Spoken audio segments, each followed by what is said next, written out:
hermanos. Como dijo ahí el presbítero Jonathan, hoy día voy entregando el mensaje y vamos a seguir con esta serie de la espiritualidad del malabarista y vamos a estar viendo lo que es el cuarto ay, que es en contra del juramento de los guías ciegos. Entonces, para eso les voy a pedir que puedan buscar en sus Biblias Mateo 23, del 16 al 22. Mateo 23, del 16 al 22.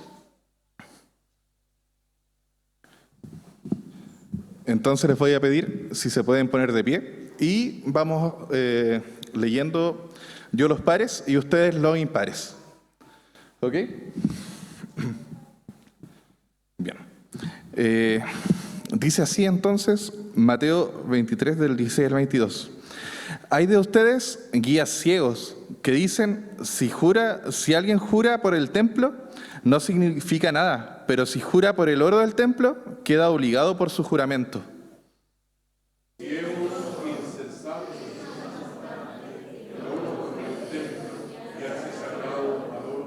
También dicen ustedes, si alguien jura por el altar, no significa nada, pero si jura por la ofrenda que está sobre él, queda obligado por su juramento.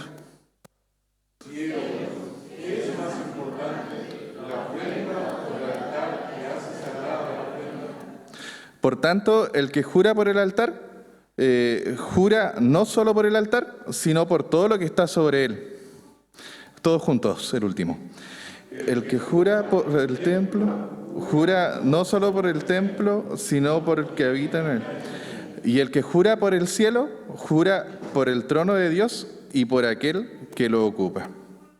Amén. Oremos, hermanos.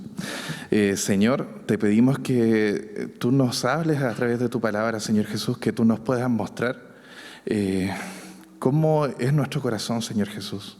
Cuánto necesitamos de ti, de tu evangelio, Señor Jesús, y cuánto necesitamos dejar de ser como estos fariseos, Señor Jesús.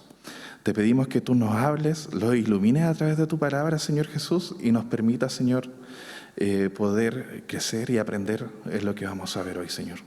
Te pedimos todo esto en tu nombre, que es sobre todo nombre, en el nombre de Jesús. Amén. Pueden tomar sus asientos.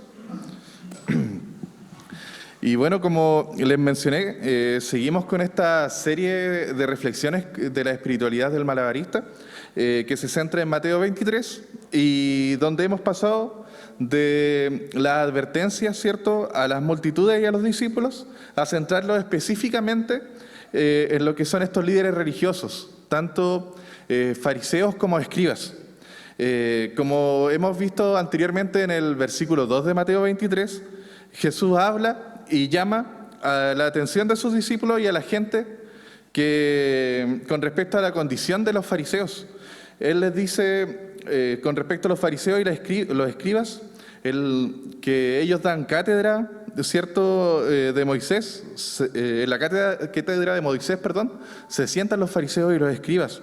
Pero Jesús les advierte a la multitud que sigan lo que ellos predican, pero no hagan lo que ellos hacen, porque ellos predican, pero no practican. Esa era la actitud de los fariseos y de los escribas. Ellos le ponían a los demás un evangelio que era una mochila demasiado pesada para ellos, que ellos mismos no podían llevar esa mochila. Y Jesús va en contra de estos grupos religiosos y los contradice en cuanto a lo que ellos hacían habitualmente. Tanto fariseos como escribas eran maestros de la ley. Ellos eran, en lo que era materia de la ley y su interpretación, eran verdaderos maestros. Estos se distinguían además por el celo que tenían y la rigidez hacia la hora de la práctica literaria de la ley. Ellos eran muy rígidos en esto. Entonces, ellos buscaban una justificación, pero una justificación que iba en base a su justicia personal. Ellos tenían un sistema religioso que estaba distorsionado, hecho a su medida, hecho a su propia conveniencia. Ellos querían la justicia bajo a lo que ellos encontraban justo. Y eso es lo que querían ordenar hacia la multitud, hacia las demás personas. Ambos grupos añadían a la escritura la misma autoridad que el sistema tradicional. Para ellos tenía la misma importancia las tradiciones, las prácticas, las demandas de la ley al nivel de la escritura.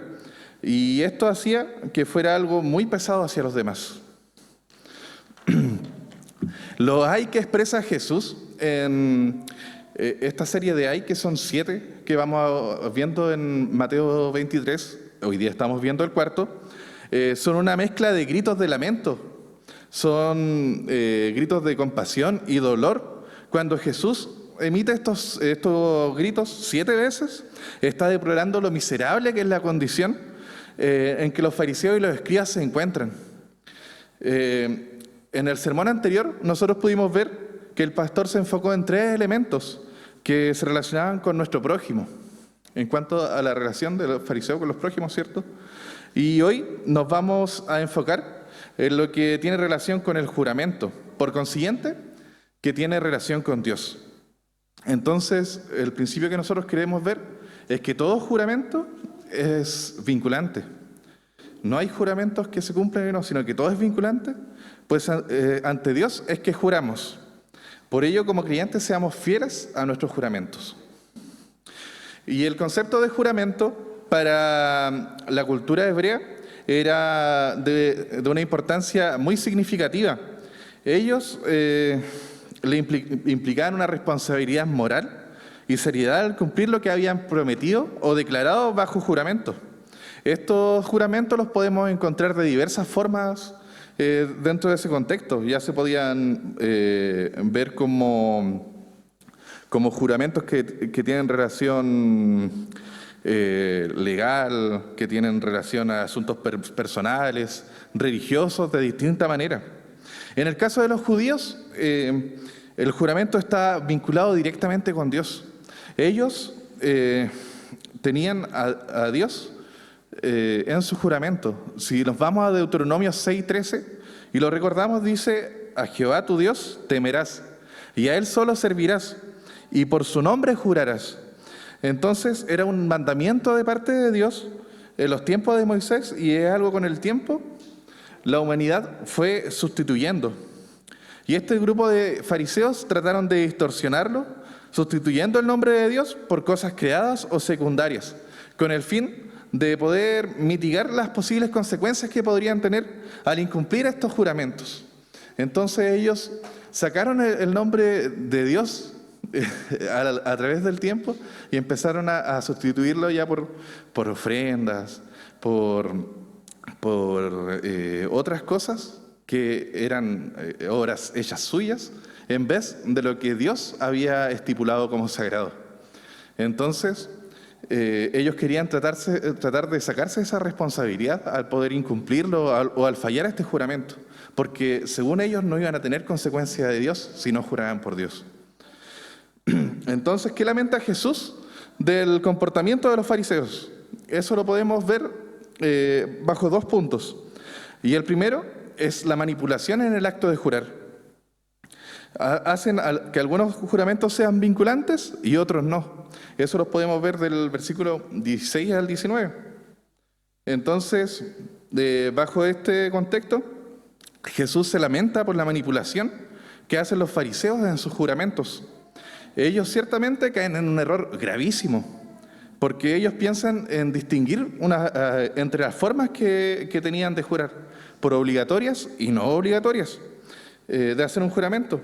Para ellos era obligatorio solo el juramento hecho por el tesoro del templo, y por las ofrendas puestas en el altar, pero no así con el templo o el altar mismo. Ellos lo dejaban de lado, porque para ellos era importante el hecho que hacían ellos. Ellos eran los que ofrendaban, entonces bajo su propia obra estaba ese juramento, pero no identificaban lo sagrado que había dejado Dios, que era el templo en el cual habitaba. Lo mismo con el altar. Ellos querían aprovecharse y con astucia intentar descolocar la obligación del juramento. En su enseñanza adulterada abrían un camino para engañar al prójimo. Ellos veían lo sagrado en las cosas materiales. les importaba el oro, la plata, las ofrendas, pero para ellos tenía un valor mucho más alto que el templo o el altar. Jesús enfatiza en que estos guías son realmente ciegos. Los fariseos y escribas son realmente ciegos. Ellos están poniendo la importancia en cosas que son secundarias. Ellos invertían las verdades palpables, como si el oro fuera superior al templo, como si la ofrenda fuera superior al altar. De modo que el juramento para tanto el oro, el altar, el cielo, y de ellos, cada par no los pusiera bajo obligación. Ellos como intentaban jurar por cosas secundarias, se sentían que no estaban bajo la obligación del juramento. Entonces se revelan a sí mismos como ciegos y necios. Jesús los trata como ciegos, necios. Ellos son guías peligrosos y de los cuales se debe desconfiar. Y por lo tanto, no deben ser seguidos. Jesús, sin duda, les remarca que habían entendido al revés la importancia de estos asuntos. Él le estaban prestando atención, a otras cosas a las que realmente no debían. Sin lugar a duda, tanto fariseos como escribas eran personas que veían las cosas secundarias como importantes. Su corazón estaba en ellos mismos. Para ellos su justicia era lo más importante, sus prácticas, su tradición, lo que ellos hacían era lo que realmente tenía valor, pero no lo sagrado de Dios, no donde Él habitaba, no donde Él estaba. Entonces, ellos distorsionaron hacia la gente esto. Y para autojustificarse hacia los demás, acomodaban toda su conveniencia. Pero Jesús es claro y directo con ellos. Y los confronta con la autoridad que solamente Él tiene. Recordemos que Él ya había atacado a los falsos profetas. Ahí el presbítero Jonathan leía Mateo 5:33 cuando hablaba acerca de los juramentos y cómo no debemos hacer falsos juramentos. Tenemos que tener cuidado y darle importancia, ¿cierto?, a lo que estamos jurando. No quiero profundizar con Mateo 5, ya que lo vamos a ver más adelante, pero sí quiero terminar esta idea de cómo los maestros de la ley descalificaban la ley y los juramentos. Ellos ocupaban las cosas cotidianas, como les dije, lo que para ellos parecía justo, y eso lo tomaban como justicia. Pero dejaban de lado lo que Dios toma como justicia. ¿Cuántas veces, hermanos, nuestra palabra está sujeta a cosas que para nosotros son valiosas? O nuestros hechos solamente los valorizamos cuando para nosotros es importante. El Evangelio no se trata de nosotros, se trata de Cristo, de lo que es importante para Él, de Dios. Entonces tenemos que tener cuidado en caer en ese fariseísmo. En segundo lugar, encontramos que excluyen a Dios del juramento. Incitan a los creyentes a orar por las cosas que para ellos son sagradas, pero no al Dios que habita en aquellos lugares santos. Eso lo podemos encontrar del versículo 20 al 22. Dice, por tanto, el que jura por el altar, jura no solo por el altar, sino por todo lo que está sobre él. Y el que jura por el templo, jura no solo por el templo, sino por quien habita en él. Y el que jura por el cielo, jura por el trono de Dios y por aquel que lo ocupa. Entonces aquí vemos la importancia, ¿cierto?, de estos juramentos. Y vemos cómo Jesús recalca tres cosas, ¿cierto? El templo, el altar, el templo y lo que es el cielo. Y podemos asimilar esto con un texto también de Isaías 66, cuando dice que el cielo, perdón, por aquí, ¿o lo tienen ahí? Isaías 66.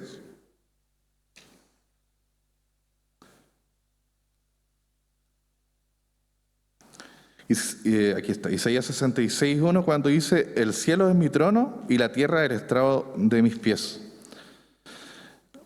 Ya sea que juramos por estas cosas secundarias, o sea, ya sea que juremos por el templo, por las cosas del cielo, por cualquier cosa, nuestro juramento tiene una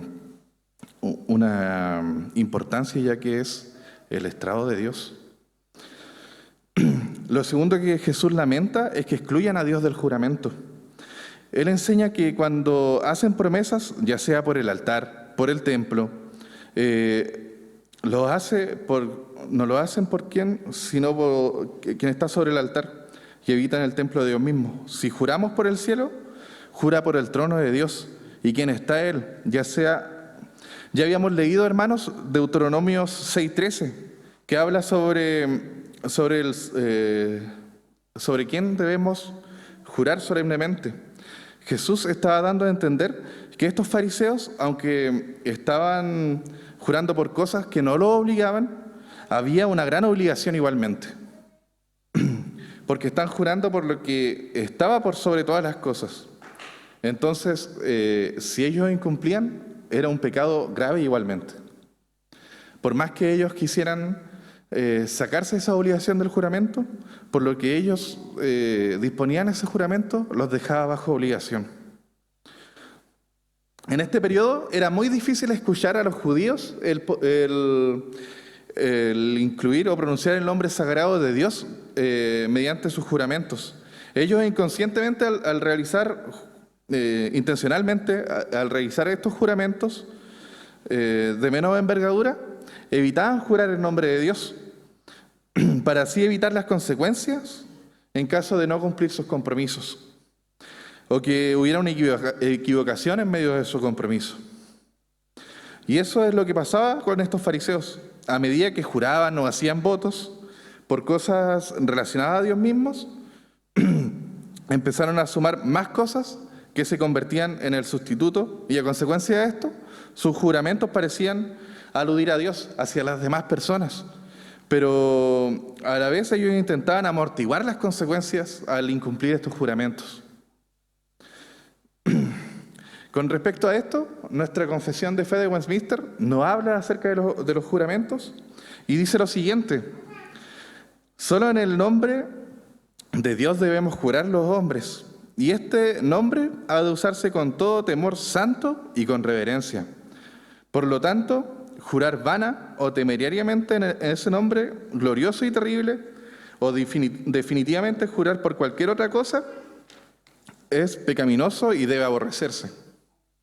Sin embargo, como en asuntos de peso y de importancia, un juramento está justificado por la palabra de Dios, tanto en el Nuevo Testamento como en el Antiguo.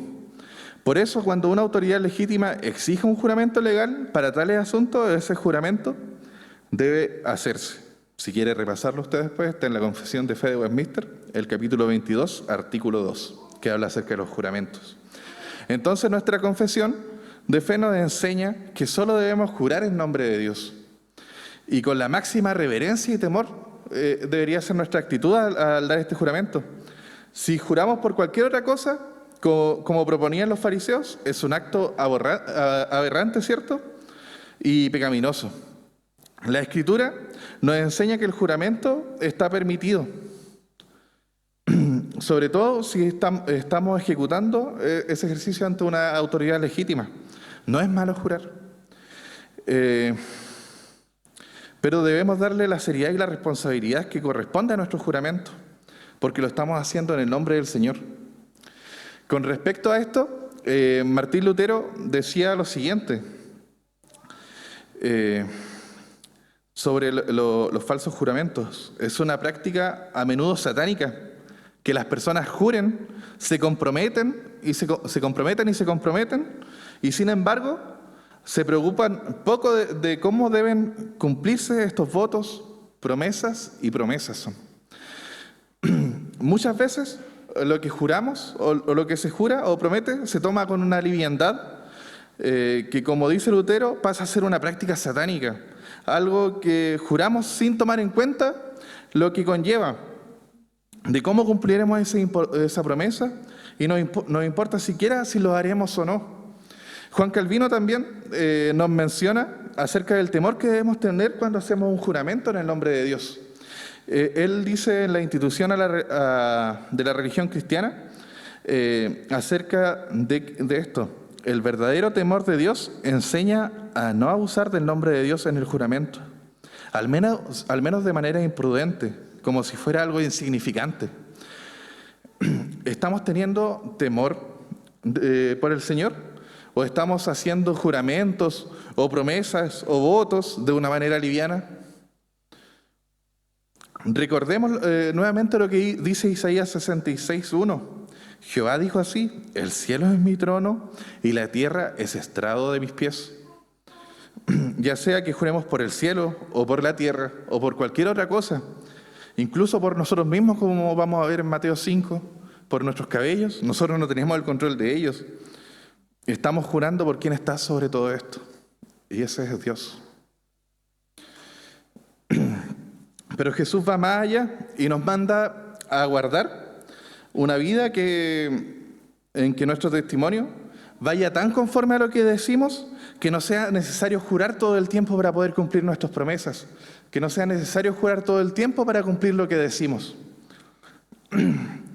Si nos vamos a Mateo 5, 33 al 37, dice lo siguiente: también han oído que se dijo a sus antepasados: no faltes a tu juramento, sino cumple con tus promesas al Señor.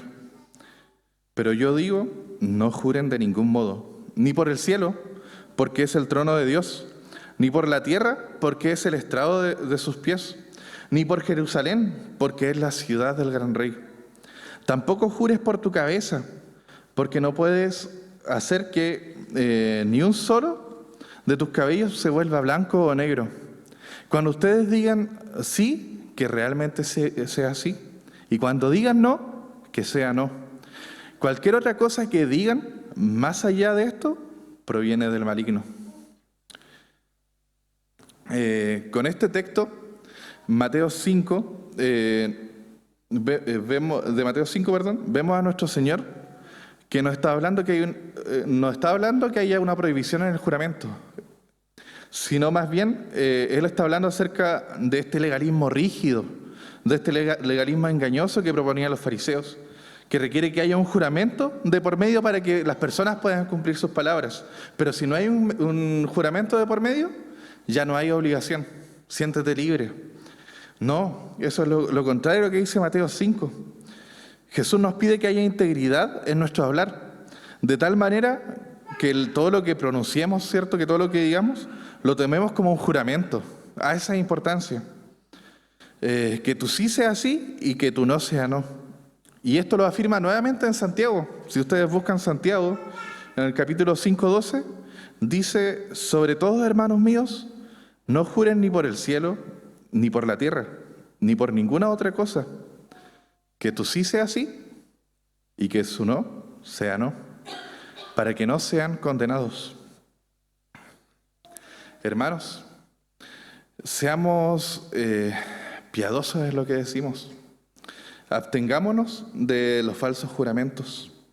Como dice el versículo 36, nosotros no juremos ni siquiera por nuestra cabeza, ya que no tenemos ni control de ella.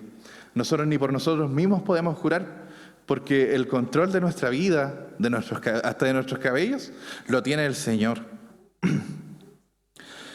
Entonces, vivamos una vida en la que guardemos el peso de nuestras palabras. Seamos personas en las que se pueda confiar. No busquemos falsedades en nuestras promesas. No busquemos excusas para fallar a nuestras promesas como lo hacían estos fariseos. Busquemos de la gracia y santidad del Señor. Y ya estoy por terminar. Si Él es santo, nosotros debemos priorizar buscar la santidad. Nosotros no seamos como los fariseos que buscan nuestra propia justicia. Debemos buscar la santidad y priorizar lo que es la justicia de Dios. No haciendo esto como los fariseos que buscaban su autojustificación, sino haciéndolo por el amor que nos ha dado Dios mediante su Evangelio. Hermanos, seamos justos en nuestro actuar. No esperemos a estar amarrados a una promesa para cumplir nuestras palabras. Seamos de una sola línea. Que nuestra palabra siempre sea veraz a los demás. Y esto va a ser realmente un bálsamo para la sociedad. Una sociedad en que vemos palabras con poco peso. Vemos promesas y promesas por todas partes, pero pocas personas que las cumplen. Vemos un fariseísmo encubierto en que todas las personas apuntan y acusan a las demás, pero no son capaces de cargar por su propio peso. Seamos cuerdos al Evangelio que confesamos, seamos cuerdos a lo que creemos, no seamos como los fariseos que practican pero no predican.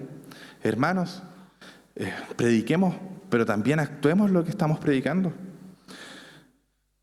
Actuemos conforme a lo que predicamos con el fin de no enaltecernos a nosotros, sino más bien demostrar a Jesucristo en todo y de ser fiel al llamado que Él nos hizo. Hay una frase que, como estuvimos hablando de Lutero, que era muy importante en su teología y en sí de la Reforma, que era coram Deo, que era vivir en la presencia del Señor.